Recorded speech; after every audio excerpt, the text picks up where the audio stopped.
Ya tinggal saya laki-laki di situ yang sama perempuan ini gitu kan, karena yang lain sudah dihajar habis-habisan. Gitu kan, saya bisa berhasil menghindar sama kawan-kawan ini dan kita kira sudah aman posisinya. Memang tamu ternyata dari belakang dihajar. Nah memang saat saya jatuh itu mau diinjak memang. Nah seperti saya tunjuk, saya teriakin, udah gua pulang, teriakin gitu kan, udah stop.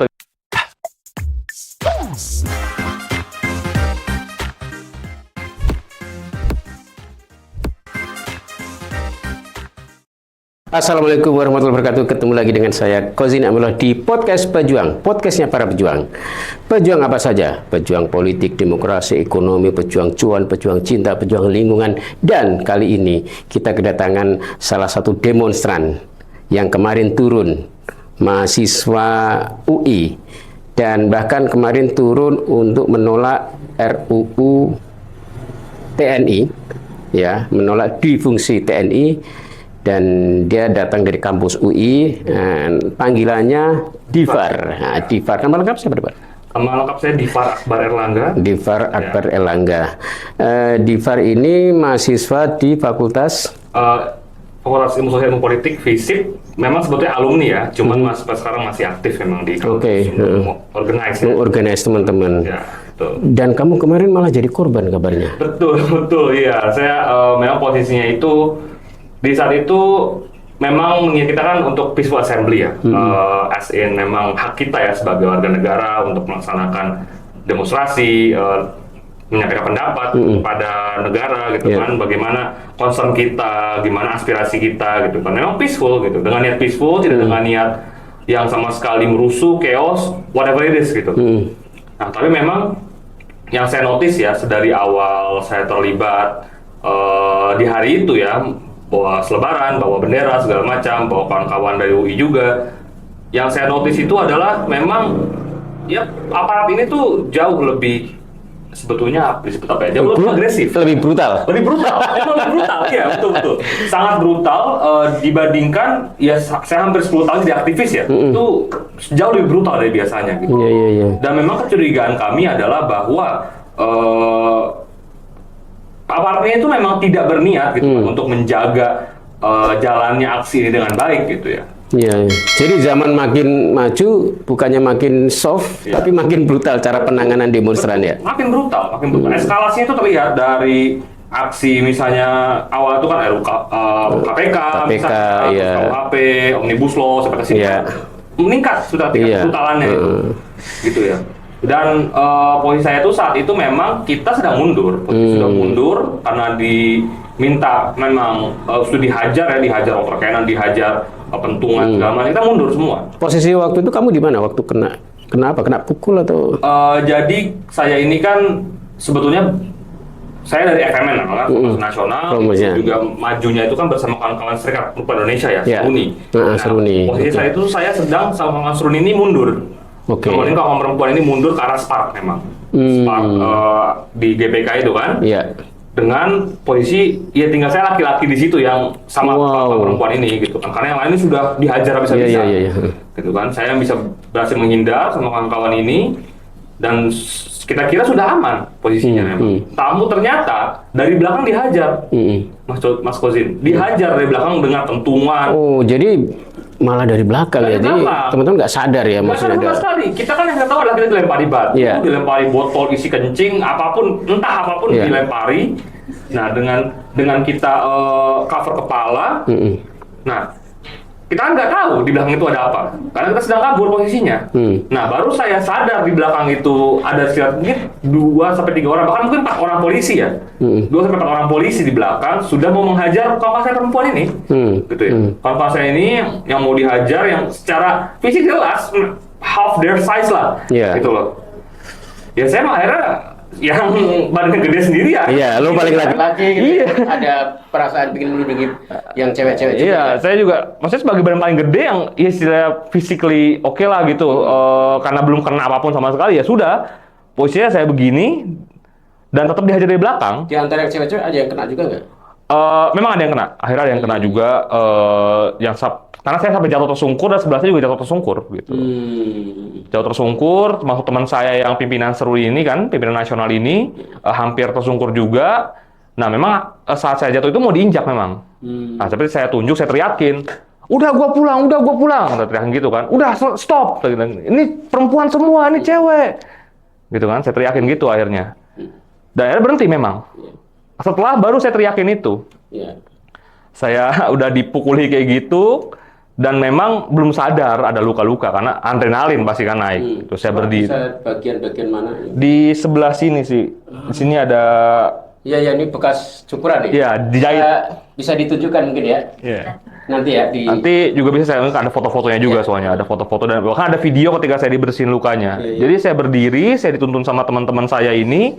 Nah, baru teman saya yang di belakang ngeliat darahnya mengalir deras dari belakang itu. Sini semua darah semua. Saya diteriakin baru Divar itu belakangnya kan. Nah, saya lihat, wah benar ternyata saya berdarah di posisi itu. Untungnya memang nggak sampai pingsan.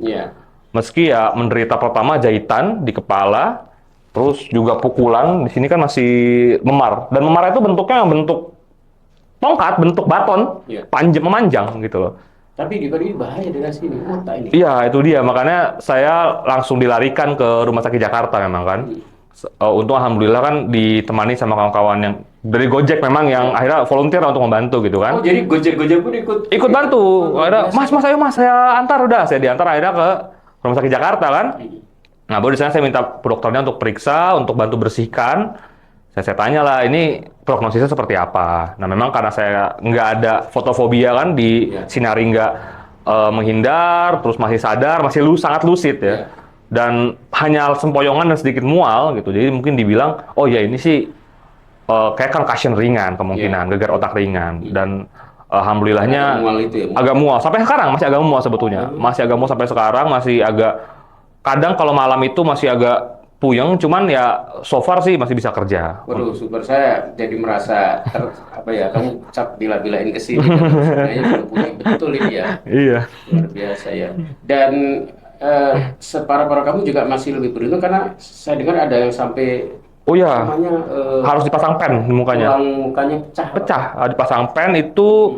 Saya juga tahu kabarnya itu ketika posisi saya sih udah di rumah sakit gitu kan. Saya tanya teman-teman saya akhirnya nyamper kan untuk temani. Ini berapa orang yang kena? Banyak katanya di Jakarta ini. Dan mayoritas memang dibawanya ke RSAL. Nah, jadi saya sendiri karena posisi udah, sebetulnya saya yang paling terakhir dipukuli salah satu yang paling terakhir.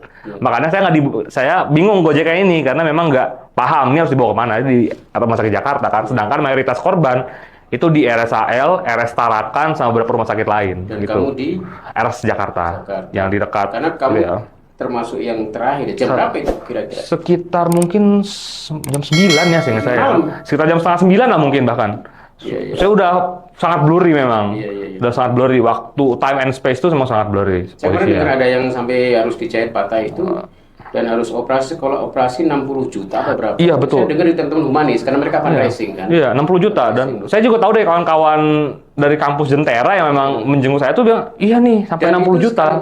Akan operasi 3-4 kali. Betul. Artinya akan butuh sekitar 200 juta. Betul. Nah, teman-teman nanti kalau yang mau bantu bisa kontak ya beberapa teman-teman yang ini untuk bantu yang sekarang dirawat ya. Iya, betul. Kita bisa kontak dengan teman-teman aktivis mahasiswa. Ya, untuk bantu mereka. Nah, Divar, ini masih berlanjut lagi? Apanya tuh? Demonya?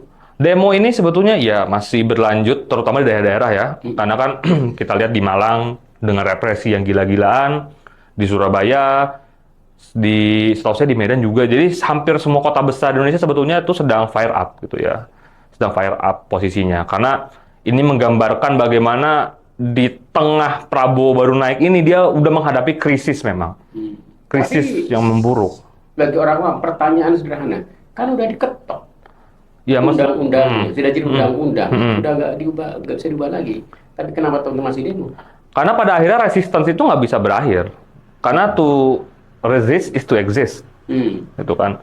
Bahwa meskipun sudah diketok undang-undang itu, namun harus rakyat itu tetap bersatu, tanpa ketakutan pada kelas berkuasa. Kalau misalnya Anda tidak segera membatalkan ini, batalkan kebangkitan dui fungsi yang sedang merangkak ya itu Anda akan rasakan akibatnya. Rakyat punya aspirasi yang jauh lebih maju daripada para pejabat di atas sana, gitu kan. Dan selama ini itu kan perlawanan ini nggak hanya datang dari mahasiswa, tapi juga kelas buruh, kaum tani. Kalau misalnya kita bicara di pabrik, kita bicara di desa, tanya aspirasi mereka tentang gimana rasanya dihajar babinsa segala macam ketika banyak konflik. Nah, itu kan mereka pasti punya perasaan yang sebetulnya menggebu-gebu gitu terhadap ini rezim semakin gini, semakin dengan cara masing-masing mengekspresikannya ya. Artinya kalau saya boleh berkesimpulan, sebenarnya demo RUU TNI ini itu sebenarnya akumulasi aja dari kemarahan-kemarahan sebelumnya terhadap institusi militer ini ya.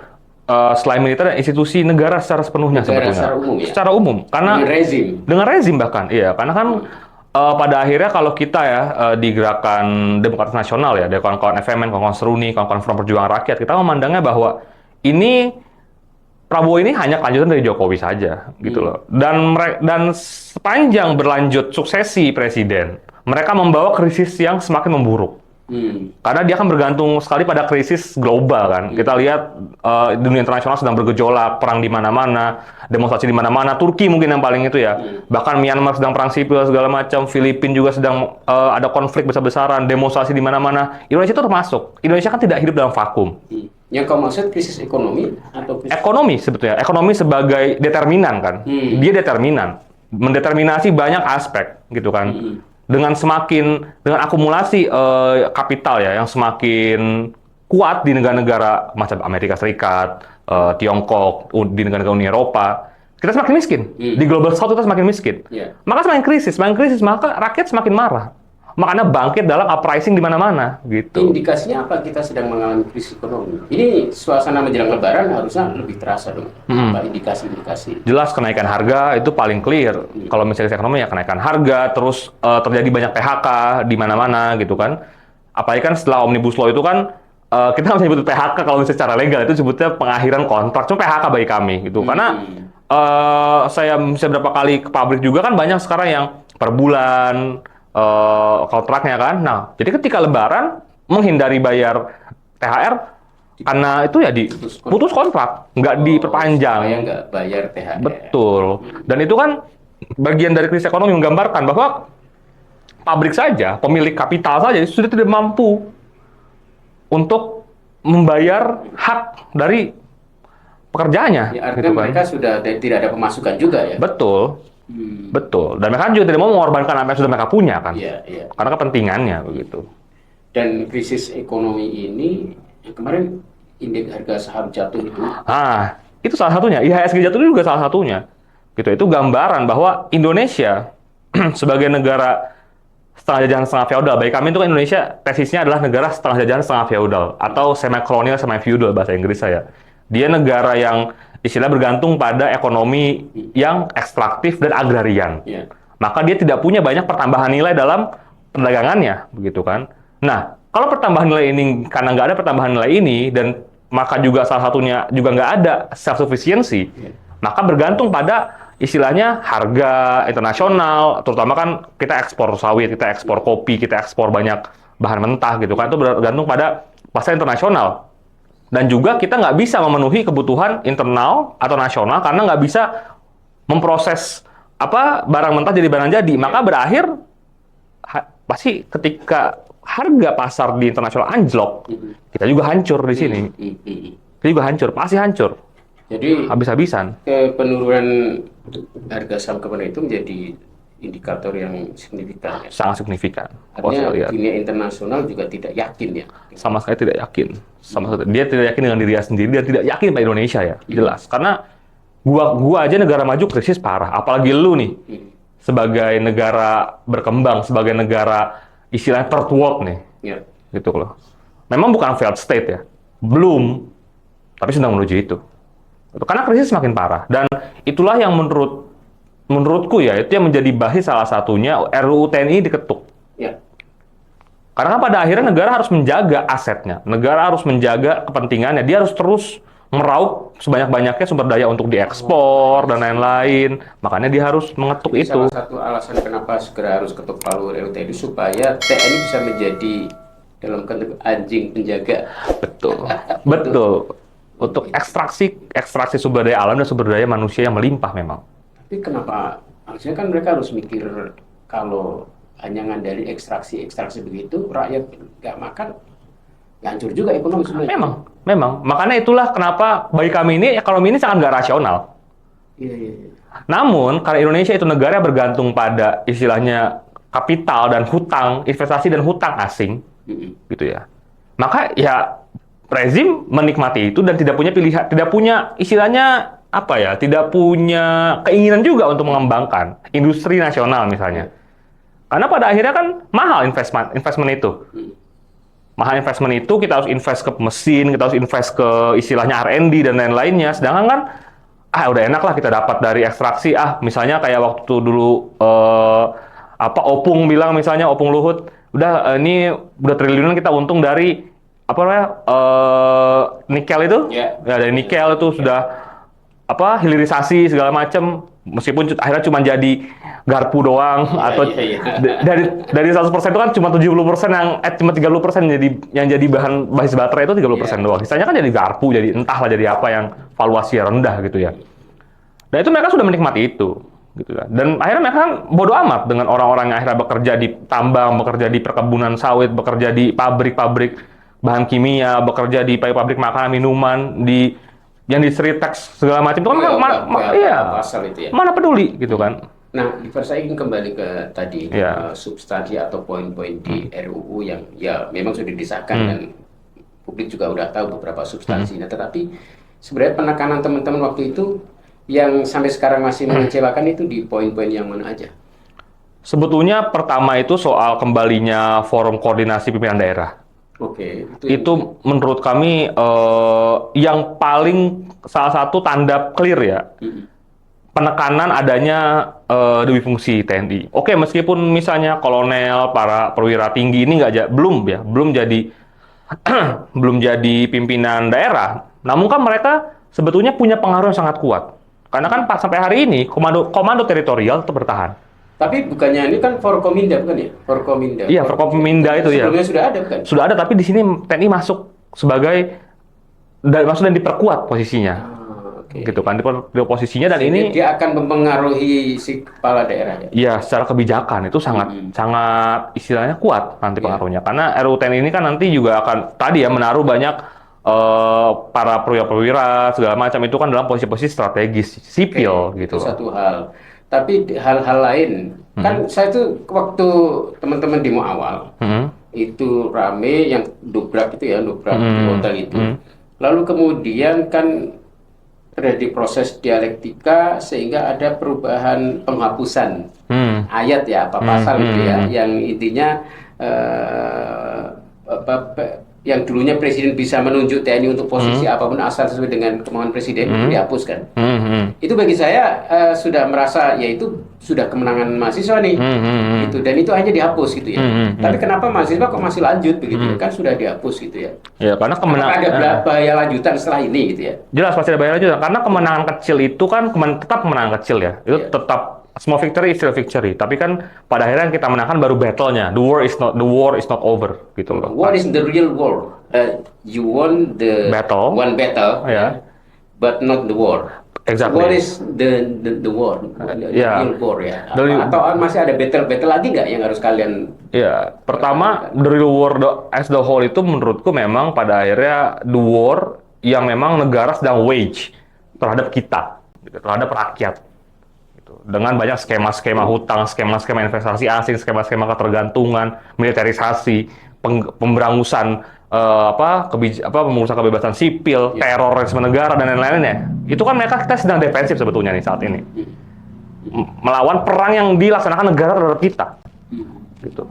Nah, salah satunya battle yang sedang kita laksanakan itu kan memang RUU TNI ini, melawan RUU TNI ini. Dan bahkan mungkin tadi aku sebutnya kemenangan Pak Mahfud itu belum menang battle-nya bahkan. Itu skirmish. Itu kayak decoy aja ya, merasa sedikit diketok juga. Diketok juga. Itu bahkan skirmish dan sifatnya masih tactical victory, tapi secara operasional dan secara strategis kalau kita bicara militer ya, itu belum. Karena pada akhirnya kan tadi di level yang strategiknya komando teritorial tetap eksis.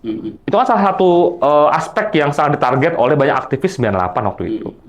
Teritorial dari Kodim, Korem, Koramil sampai ke level Babinsa itu kan ya istilahnya sebetulnya inti dari dui fungsi itu masih ada sampai hari ini. Nah, di Farsa itu pernah ngobrol nih dengan teman-teman TNI juga. Jadi sebenarnya mereka itu ini loh, ngapain ada kecemburuan juga. Jadi undang-undang udah lama sebenarnya draftnya udah dari 2004. Ketua aja ributnya minta ampun. Mereka tuh ada kecemburuan juga dengan kepolisian sebenarnya. Kepolisian didemin aja gitu. Yang lebih merajalela selama ini kan juga kepolisian juga merajalela juga kan. Ya memang merajalela. Menurutku bahkan sebetulnya aparatus bersenjata negara dalam hal ini TNI Polri itu memang pasti ada kecemburuan antar institusi, itu biasa. Itu sangat biasa karena mereka kan dua klik yang saling tempur untuk kepentingan masing-masing gitu ya. Ya makanya baik tempur yang kita lihat ribut fisik ataupun ribut secara manuver politik. Makanya kan abis ini mau diketok juga RUU Polri misalnya. Jadi akan ada pengetokan RUU Polri. Nah ini yang lagi dibahas kan, makanya kami juga sedang pelajari itu sebetulnya saat ini. Sedang pelajari, baru mulai mungkin preliminary research soal itu ya. Soal isinya segala macam kita belum dapat akses untuk naskah segala macam itu. Tapi kan kita merasakan sekali kepolisian sekarang itu bayar di mana-mana. Oh iya betul. Bayar di mana-mana itu ya apa ya? Saya merasakan kalau kita di jalan itu seperti ada predator di jalan. Predatornya bukan para preman, bukan para ogah, polisi kan? Polisi memang iya karena mintain duit gitu ya. Karena pada akhirnya ini aparatus bersenjata negara itu lebih preman daripada preman karena mereka kan bahkan seringkali memelihara preman dengan sengaja. Karena kan dalam istilahnya doktrinnya militer Indonesia, pertahanan keamanan Indonesia ya, baik TNI Polri itu tetap ngikutin pertahanan rakyat semesta tadi itu, prarakyat semesta itu kan. Dan ormas ini kan sebetulnya komponen cadangan mereka, maka mereka pelihara lah itu. Untuk mau kita lihat IPK lah, Pemuda Karya, mau kita lihat Pemuda Pancasila, apapun namanya, Pemuda entahlah apa, itu kan bagian dari cadangan mereka, reserve force mereka, paramiliter ini. Jadi ormas ini mungkin ada setoran juga ya? Oh pasti. Karena kita yang di dunia usaha menjelang Lebaran ini banyak sekali ormas datang, iya. Minta THR coba. Pasti. Kita mikir apa hubungan kami dengan kalian, nggak ada. Iya. Atau minta THR. Iya. Gitu. Itu dia, karena memang nggak produktif dan mereka memang orang-orang pengangguran yang sengaja dipelihara negara. Karena orang pengangguran atau dalam analisis kami ya, lumpen, proletariat, lumpen gitu ya. Orang lumpen itu orang yang paling istilahnya nggak ada kerjaan produktif, nggak ada apa produktif dalam hidupnya. Ya makanya gampang untuk dimanfaatkan negara. Jadi ya alat-alat seperti itu. Apa istilah lumpen? Lumpen. Nah, kita nyebutnya lumpen gitu kan. Kalau ada analisis kan namanya lumpen, proletariat gitu loh. Orang yang itu bahasa mana itu lumpen itu? Jerman setahu aku itu. Ya? Jerman atau Prancis aku lupa itu. Aku pernah baca buku tentang itu kan. Lumpen proletariat. Orang-orang yang memang tidak produktif. Jadi kan proletariat itu kan orang yang bekerja di pabrik, dia buruh apa. Tapi lumpen berarti kan dia tidak terhubung atas itu. Iya. Dia tidak punya apa-apa, tidak punya alat produksi, tapi juga nggak ngapa-ngapain. Nggak kerja juga enggak. Gitu. Ya akhirnya ya itu ya. Ya gitu kerjanya preman, kriminal, segala macam. Jadi kayak gitu, maling. Bahkan ya tadi lah, ada orang-orang terorganisir tadi jadi paramiliter. Bahkan death squad ketika zaman Orde Baru bahkan kan pada akhirnya seringkali di daerah konflik itu gitu. Kalau dulu di Jawa, di zaman kerajaan istilah itu bromocora. Bromocora, iya betul. Jadi memang orang yang serba setengah ya kehidupannya dari tadi. Iya. Malak ngerampok, gitu ya dengan itu bromocora. Itu setiap zaman ada dan semakin banyak bromocora artinya ya menunjukkan bahwa sedang ada yang tidak sehat. Betul. Di dalam suatu negara atau society gitu ya. Betul. Karena kriminalitas itu naik seiring dengan krisis. Ya. Itu pasti. Dia adalah salah satu yang paling manifest ya, yang paling mudah kita lihat sebetulnya. Makin banyak begal, makin banyak kasus pembunuhan, makin banyak kasus penculikan, bahkan aksi pemalakan di pinggir jalan, di tengah jalan, itu contoh bahwa makin krisis. Karena orang bingung juga mau kerja apa. Iya. Gitu atau kan. jangan-jangan juga mahasiswa demo juga bingung mau kerja apa. Iya, pada akhirnya kan bahkan mahasiswa aja nggak punya harapan. Mau kerja apa kan ke depannya? Demo lah, pada akhirnya kita bingung. Karena banyak mahasiswa pada akhirnya lulus kuliah itu bingung bekerja apa. Kerja itu susah. Karena kita misalnya punya keahlian. Misalnya kalau oke lah, saya anak ilmu politik gitu, ke NGO bisa, kemana bisa, oke. Yang kawan-kawan istilahnya kayak anak-anak teknik atau anak-anak IPB misalnya. Makanya ada candaan dulu kan, Institut Perbankan Bogor, karena banyak anak IPB itu masuk bank. Padahal anak pertanian gitu kan misalnya. Nah itu karena atau institut fleksibel banget. Nah, itu misalnya. Nah, itu kan karena pada akhirnya negara sedang krisis. Negara krisisnya kan kronis ya, berlanjut terus menerus kan, krisis kronis terus menerus. Dan dia tidak punya industri untuk menyerap tenaga ahli ya, seperti misalnya kita yang sarjana, yang master, yang PhD itu kan nggak bisa diserap oleh industri kan. Ya akhirnya bingung mau ngapain. Ya either kita di sini nganggur, kerjaan serabutan, freelance sebutannya kan, atau flexible labor, atau keluar. Pada akhirnya. Dan Divar, menariknya lagi, ini ternyata demo-demo ini, ya kalau kalian UI, UGM itu memang ya demo ya. Ini saya lihat Malang, Surabaya loh, yang jarang-jarang turun juga Malang gitu ya. Iya. Artinya ini pada titik-titik mahasiswa yang biasanya tidak turun malah pada turun. Iya, karena itu kemuakan. Apa? Kemuakan. Kemuakan. Jadi kan mahasiswa itu adalah istilahnya punya peran ya, intelektual pada akhirnya itu punya peran.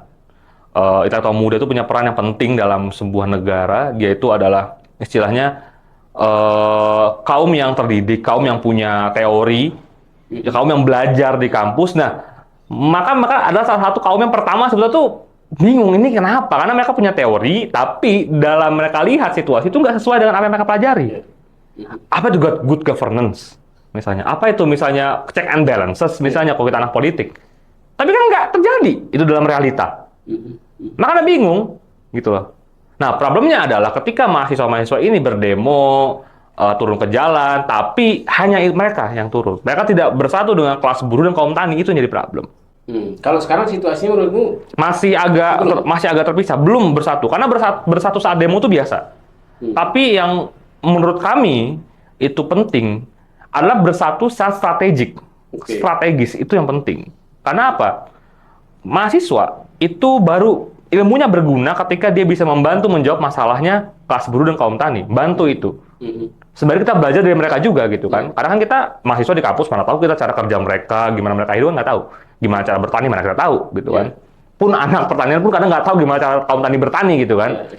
Nah, tapi kita punya teorinya, kita berikan kepada mereka, dan mereka balik kepada kita tuh dengan pengalaman juga gitu. Kita saling belajar, bersatu, dan dari persatuan itu baru bisa terjadi perubahan yang fundamental gitu.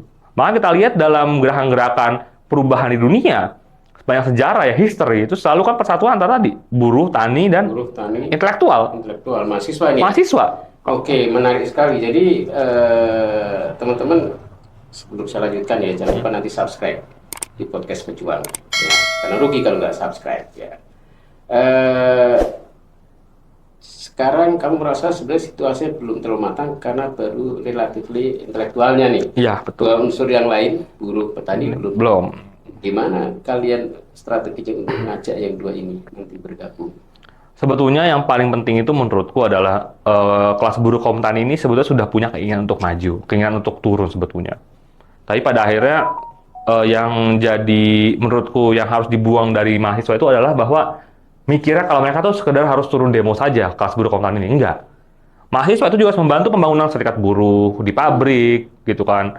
Bantu pembangunan forum-forum kaum tani di pedesaan gitu kan. Misalnya turun ke desa kan biasanya live in ya, bahkan live in bertahun-tahun sekalipun gitu kan. Bahkan banyak kadang-kadang tuh kalau kita lihat banyak organisasi tani yang besar di Indonesia saat ini itu hasil dari mahasiswa yang bersatu dengan kaum tani itu lama di situ, dia tinggal, dia organize, dia saling mendidik di situ, saling membantu di situ, punya mutual aid segala macam, itu tuh lama dan besar nantinya. Nah, intelektual tuh menurutku yang penting harus bisa seperti itu. Kenapa? Karena intelektual pada akhirnya kan bisa menggunakan teorinya dalam situasi yang seperti itu. Situasi di mana butuh teori memang. Iya kan? Akhirnya dan termasuk di kelas buruh juga begitu gitu kan. Kita akhirnya belajar dari kelas buruh kedisiplinan mereka. Buruh tuh paling disiplin. Maka dia kan the most advanced detachment, the most advanced class gitu kan. Dia paling disiplin. Tapi kan mereka tidak punya waktu untuk baca, tidak punya waktu untuk kuliah. Maka kita datang ke sana diskusi sama mereka, ajak ngobrol segala macam seperti itu. Kembali ke soal tadi deh, Pak. Ya, ini situasinya kan teman-teman sudah terus menerus, sementara buruh belum ada yang gabung, kan ya? Baru tukang ngojek lah ya. Ngojek kan nggak bisa dikatakan ya kelas pekerja juga, tapi mereka bukan buruh industrial lah. Iya, mereka dianggap sebagai mitra kan. Nah, jadi saya kok merasa ya ini ada sesuatu yang kurang memang. Mau turun sebanyak pun mahasiswa nggak akan banyak Iya. pengaruh selama yang dua faktor tadi ini. Ya, karena mereka paling strategik. Mereka itu kelas yang paling mayoritas soalnya. Paling mayoritas mahasiswa itu kan paling sekitar berapa? Nggak nyampe 20 juta orang mahasiswa Iya. itu. Sisanya kan buruh tuh, tani banyak minta ampun. Seperti itu. Gitu. Dan di ujung, karena kita maksimal 30 menit, ya, jadi kita nggak bisa. Tapi nanti teman-teman, ya di pari ini pasti akan turun lagi, pasti nanti teman-teman masih akan bergerak terus. Nah sebelum kita tutup mungkin ada pesan-pesan nih buat kawan-kawan pergerakan ya, terutama gerakan mahasiswa dari. Ya, pada akhirnya kalau pesan saya ini utamanya satu untuk kawan-kawan mahasiswa UI ya. Saya sebagai alumni ini menyatakan bahwa saya bangga sama kawan-kawan yang sudah mau turun, yang sudah mau terus bergerak. Tapi sadarilah bahwa UI itu adalah kampus yang paling strategis di Indonesia. Dia paling dipelihara oleh negara dan banyak intelektual yang tunduk pada kepentingan reaksi ya, kepentingan kelas-kelas yang menindas itu dari UI. Maka kawan-kawan mahasiswa UI itu punya tugas sejarah untuk memutar balik itu dan bangun UI sebagai people's camp. Dan ini berlaku juga untuk kawan-kawan mahasiswa di kampus-kampus lain. Bangun kampus kalian sebagai benteng gerakan. Kirim orang-orang terbaik kalian untuk membantu kelas buruh dan kaum tani. Bersatu dan baru dari situlah kita bisa memulai gerakan yang besar, strategik, dan memang membangun perubahan yang fundamental. Karena tanpa itu, ya mau seberapa ribu kali kita dipukul di kepala sampai bocor, nggak akan ada perubahan selama kita nggak bersatu dengan yang paling utama, itu tadi, kelas buruh dan kaum tani. Mau RUU TNI sebenarnya mereka lah yang pasti akan paling bisa memukul segala perubahan-perubahan yang terbelakang seperti itu.